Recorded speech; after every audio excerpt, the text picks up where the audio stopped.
Welcome back to Access Anime. My name is Henshin Ikeda, and I'll be doing a walkthrough review of Naruto Shippuden episode 318. And if you remember from last episode, we get to see Shino vs. Toryun, which leads us into another pointless flashback about how Shino and Toryun grew up in their early childhood. Just putting that out there. Now, we are taking to a little cutscene with Naruto vs. Toryun. Definitely an epic matchup. This is something we want to see. We want to see more of Naruto, not Shino. So we get to see Naruto vs. Toryun, but it really goes nowhere. So at the end of the episode, we get to see Shino seal up Toryun. Definitely a dramatic ending for the two because they grew up. They were like brothers.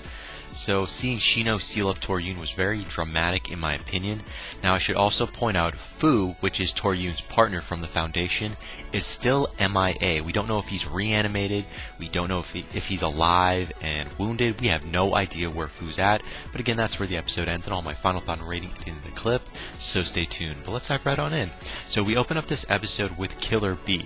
Now Killer B is taking a piss. He's being an asshole. You know who he is. You know, he's taking a piss with, the 8 tails inside of him, of course. And then Moto shows up out of nowhere, and he catches up with Killer B to assist him. I'm like, okay, this makes sense. I mean, they're from, the same village, they're pretty good friends. It makes sense. However, Killer B, he shakes off himself after pissing, and he shakes Moto's hand, and I thought it was kind of funny. I'm like, this whole time, Moto has no idea that Killer B was pissing and his hands are all drenched in his urine. I thought, oh, this is hilarious. No, it's not. Okay, it is now, though. So I just made it to be a little more funnier. You know where I'm going with that. But anyways, Killer B shakes Moto's hand, and yeah, got really funny real quick. But moving on past that, we are taking a little cutscene with the White Zetsu. Now, the White Zetsu are watching Killer B and Moto, as is Kabuto. So the White Zetsu, as well as Kabuto, now have their eyes fixed on Killer B. Now, if you think about it, if Kabuto technically kills Killer B and reanimates him, he's now got another ace in his pocket, or up his sleeve, depending on which phrase you want to use, of course. So it makes sense why Kabuto, as well as the White Zetsu, are watching Killer B's every move. Now, moving on past that, we are taking to another cutscene, but this time it's a little more special because guess what?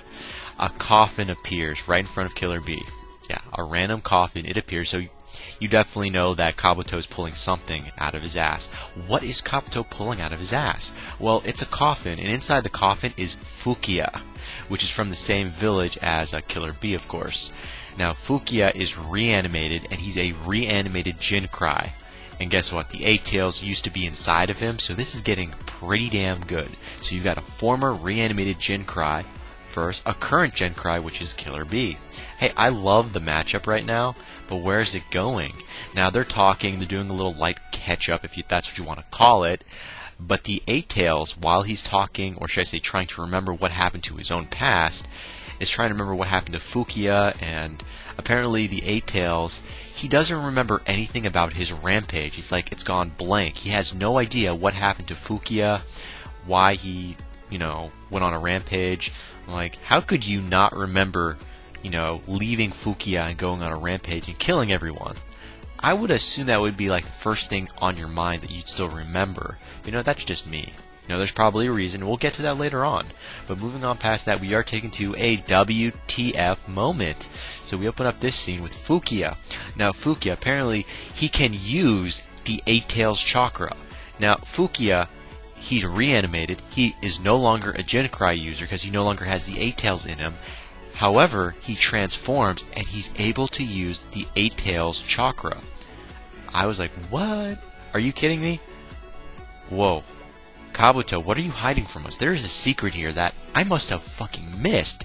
Because you know what? We've only seen 2 other characters, at least I've seen 2 other characters, which were brothers, use the same, were able to use the Jinkai's powers, or should I say the whatever tails powers before, because they ate part of their whatever tails chakra. They started eating it when they were alive, so they were able to possess some of it even when they were reanimated, if that makes any sense. But sorry, I'm getting off topic, of course.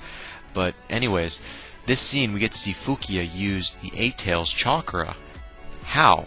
The 8 tails is not inside of him, and he's using the chakra, which makes no sense. Apparently, this was Kabuto's big secret weapon.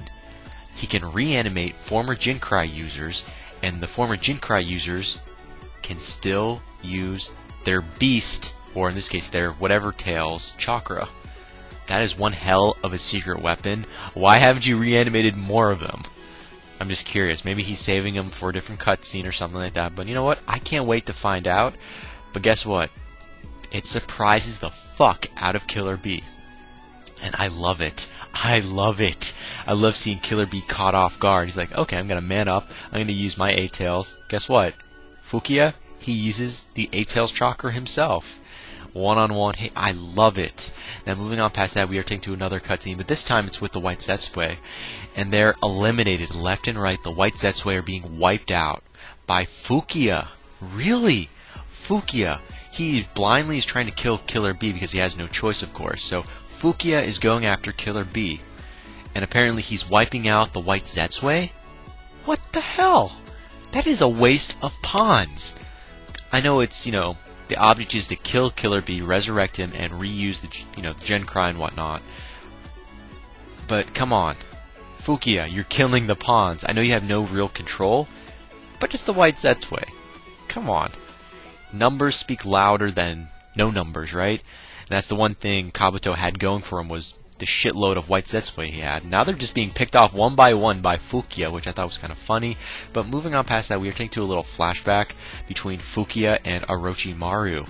This is the story that I've been waiting to hear about Fukia and Orochimaru, or in this case just about Fukia in general. So apparently Orochimaru shows up at Fukia's bed when Fukia was sick, and he spikes Fukia's sleeping medication. Apparently he pretends to be the doctor and gives Fukia the different type of sleeping medications, which slowly poison Fukia, just so the A-Tails can, come out of Fukia in general, and then Orochimaru can make his next move, of course. Definitely worth mentioning, but this makes sense. So Orochimaru is the one that's responsible for releasing the A-Tails, for killing Fukia. So this is starting to make sense, but why is it that the A-Tails still has no idea about what actually occurred in the past between Fukia and Orochimaru? We have no idea. It's like a mindfuck. It's like, wait, that happened? No, I don't remember.